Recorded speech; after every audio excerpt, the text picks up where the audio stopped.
અમદાવાદ દક્ષિણ ગુજરાત યુનિવર્સિટીમાં હાલ બીકોમ સહિતની પરીક્ષાઓ ચાલી રહી છે ત્યારે બીકોમ સેમેસ્ટર 6 નું ઇકોનોમિક્સનું પેપર પરીક્ષાના 1 કલાક પહેલા જ ફૂટ્યું હોવાનો સેનેટ સભ્યે આક્ષેપ કર્યો છે। પેપર ફૂટવાની ઘટનાને લઈને કુલપતિ દ્વારા પરીક્ષા રદ કરી દેવામાં આવી છે। યુનિવર્સિટીના સેનેટ સભ્ય ભાવેશ રબારીએ કહ્યું હતું કે 1 દિવસ પહેલા જ પેપર ફૂટી ગયું હતું। એક ખાનગી ક્લાસમાંથી આ પેપર ફૂટ્યું હતું। આ અંગે અમે યુનિવર્સિટીનું ધ્યાન પણ દોર્યું છે પરંતુ કોઈ જ પગલાં લેવામાં આવ્યા નથી। વારંવાર પેપર ફૂટી રહ્યા છે ત્યારે વિદ્યાર્થીઓના ભવિષ્ય સાથે ચેડા કરતા શાસકો દ્વારા કોઈ જ હિતકારી નિર્ણય લેવામાં આવ્યો નથી। યુનિવર્સિટીના કુલપતિ કિશોરસિંહ ચાવડાએ જણાવ્યું હતું કે અમારી સ્ક્વોડને માહિતી મળી હતી કે કલાક પહેલા જ પેપર ખુલ્યું હોવાનું ધ્યાને આવ્યું હતું પરંતુ રજૂઆતની ગંભીરતાને લઈને વિદ્યાર્થીઓના હિતમાં પરીક્ષા રદ કરી દેવામાં આવી છે તથા સમગ્ર મુદ્દે તપાસ કરીને યોગ્ય પગલાં પણ લેવામાં આવશે। પેપર અગાઉ ખોલવા એક ગંભીર બાબત છે જેથી એક્ઝામ સુપ્રિન્ટેન્ડન્ટનું પણ ધ્યાન દોરવામાં આવ્યું છે।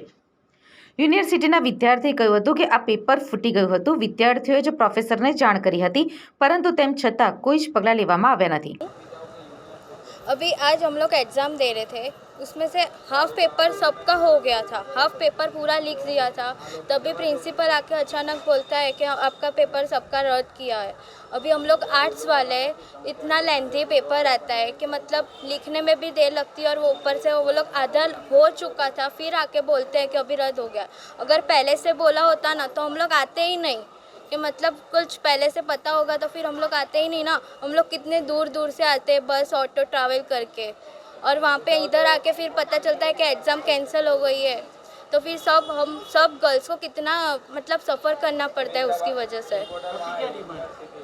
मेरी एक ही डिमांड है कि या तो फिर कल ही ले ले यूनिवर्सिटी वाले एग्ज़ाम कि एक दिन भले एक दिन लेट हो गया या तो कल ही ले ले या तो फिर मास प्रमोशन करके हम लोग आगे भेज दे क्योंकि मेरी 2 दिन के हम लोग भी बाहर जाने वाले हैं फैमिली के साथ।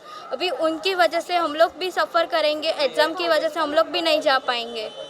ऐसा सब मतलब उनकी वजह से हम सब गर्ल्स को कितना सफ़र करना पड़ेगा, ऐसा नहीं चलेगा ना। क्योंकि पहले से बोला होता तो फिर हम लोग पहले से ही ऐसे कुछ सोच के फिर करते ना, हम लोग आते ही नहीं ना फिर इतने दूर से। કોઈ કડક કાર્યવાહી પણ કરવામાં આવતી નથી જેથી આગામી સમયમાં અમે ઉગ્ર આંદોલન કરીશું જો યોગ્ય પગલાં લેવામાં નહીં આવે તો। વારંવાર પરીક્ષા રદ થતી હોવાથી વિદ્યાર્થીઓને પણ ભારે હેરાનગતિનો સામનો કરવો પડી રહ્યો છે। 10 થી 12 હજાર વિદ્યાર્થીઓને સીધી અસર થનારી છે। मेरा नाम खुशबू पंजवानी है, मैं वाडिया वुमेंस कॉलेज की हूँ। आज हमारा लास्ट पेपर था बीए का और बीकॉम का भी लास्ट पेपर था। आज वाला पेपर देके हम सब ग्रेजुएट होने वाले थे। करीबन 500-600 लड़कियां हैं यहाँ पे जो आज हम लोग सब ग्रेजुएट हो जाते आज का पेपर देके, लेकिन क्योंकि VNSU से हमको कोई प्रॉपर न्यूज़ नहीं मिली और पेपर लिखने के 1 घंटे के बाद हमारा पेपर रद्द हो गया। और आर्ट्स में हमको बहुत ज़्यादा मेहनत करनी पड़ती है, बहुत ज़्यादा लिखना पड़ता है, तो हम में से ज़्यादातर लोग 15-15 पेज जितना पेपर लिख चुके थे और उसके बाद 1 घंटे बाद हमको अचानक से आके ये न्यूज़ मिली कि हमारा पेपर आज का रद्द हो गया है।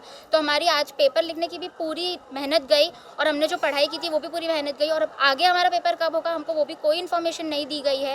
तो हम बस VNSU से यही डिमांड करेंगे या तो 2-3 दिन के अंदर डेट दे दें या तो हमें मास प्रमोशन दें, क्योंकि हम ये कितने महीने तक और कितने टाइम तक हम रुकेंगे, क्योंकि हम सबका ग्रेजुएशन है और आगे हम सबको जल्दी रिजल्ट्स चाहिए।